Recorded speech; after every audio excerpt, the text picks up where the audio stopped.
Hey everybody, it's Tiny Green here at the Hoop Group. Tonight is a big night in the Shore Conference. Tonight, a lot of things are going to get cleared up.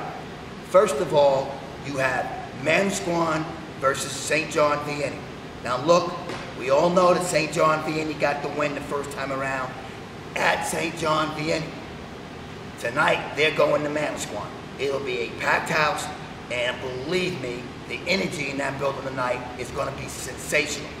Now, let's talk about both of these teams, all right? One, SJV is just cooking. They are the most complete team in the Shore Conference for my money.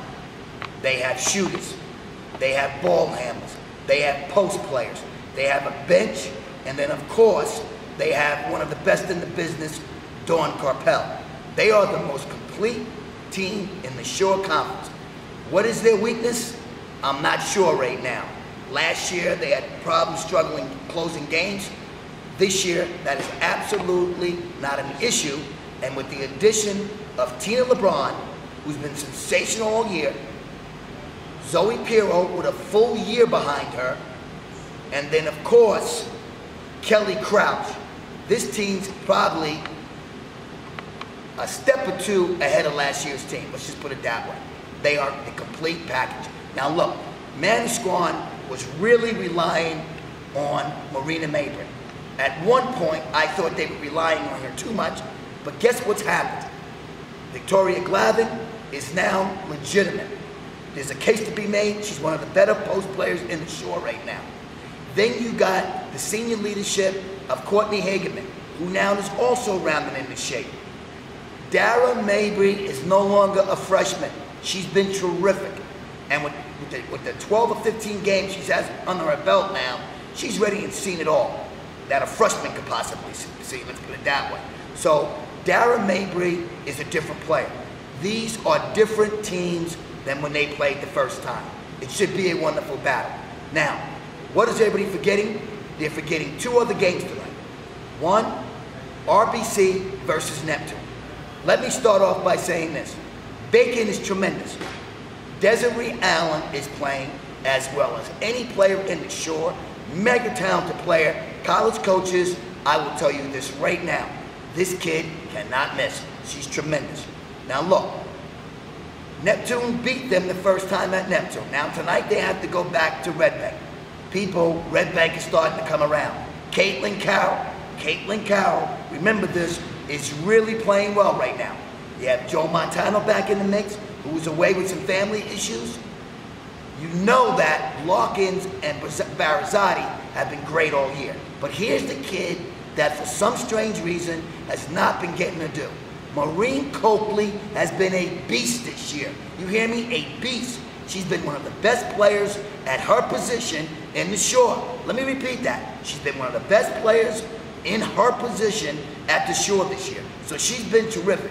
Now look, Katie Rice, what else can I say about her? She rebounds, she defends, she's getting better. And don't forget Haley Moore. Please don't forget Haley Moore, because she can make shots. And if she's making shots, she gives them that additional scoring they're missing. Finally, with Tia Montaigne out, obviously, Cavalier is now in charge of the point, and the freshman's been great all year. The thing is, I'm not so sure either one of these teams are different. I know that Red Bank is a little bit more experienced. I'm not sure. So it's going to be a great game tonight. It should resemble a lot of the first game, except I don't think it'll be as sloppy. Those RBC kids are grown up. They have a lot of wins under their, a lot of games under their belt right now. Now, finally, let's talk about the last game that nobody's talking about. Rumson Homedale. Now, Homedale has been playing some of the big boys and been roughed up a little bit. Now, last week, they got a win over Middletown South. Middletown South, let's be honest, that's not the same team that we thought we were going to see in the beginning of the year. But it's still a great win for Homedale. Mia Eland's terrific. Christina, the Magic Woman, Anatakis, terrific. Sydney Cafano, terrific. Morgan Graziano, terrific. What do they all have in common? They're all Division I players. They all will play at Division I schools one day. Throw in Jen Inman, and let me tell you something. That's a solid 5 And even though Rumson jumped all over them the first time, I think they have their hands full. Now, when you talk about Rumson, I still say they're the most talented team in the Shore. Here's their problem. They haven't been able to close games late. They've had leads against St. John Vianney and Manasquan and squandered them. And there's two reasons why. Their shot selection at times leaves them. They just can't get good, solid shots. They're going to have to correct that before the SET. And of course, I still think the rotations and the matchups just not where they would like them to be.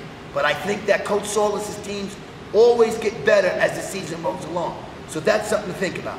Now, let's talk about one more thing, the top 10. Hey, Southern, huge win over the number 3 ranked team in Middlesex County, East Brunswick. Gabby Davis has been terrific. Bianca Nicolini has been terrific. This is a team that can scare somebody when. Right setting, right place, right time. They don't have the talent to win it, I don't think, but they certainly have the talent to knock somebody out. That's a team also that is moving towards getting a high seed in the tournament. And then, of course, you have Marlboro. They're like my fun team of the year. Here they go and beat Freehold Township twice. What a great thing for those kids, and that program, it's been terrific. Now, some are talking about Monsignor Donovan, or now known as Donovan Catholic. They have a great team. Those 3 guards, Borghese, Collins, and Crow, are as good as any 3 guards there are. The problem is the schedule has worked against them. They have not seen the competition, and they have not been able to come up with that marquee win. But don't worry, they still have time. They could also be a team that sneaks back in this top 10 and does something in the SET. Tonight is going to clear up a lot of stuff, folks. I hope everybody gets out, sees the games, and follows our league, the Shore Conference, best girls basketball conference in America. Tiny Green saying, good luck to everybody tonight, and I'll see you soon.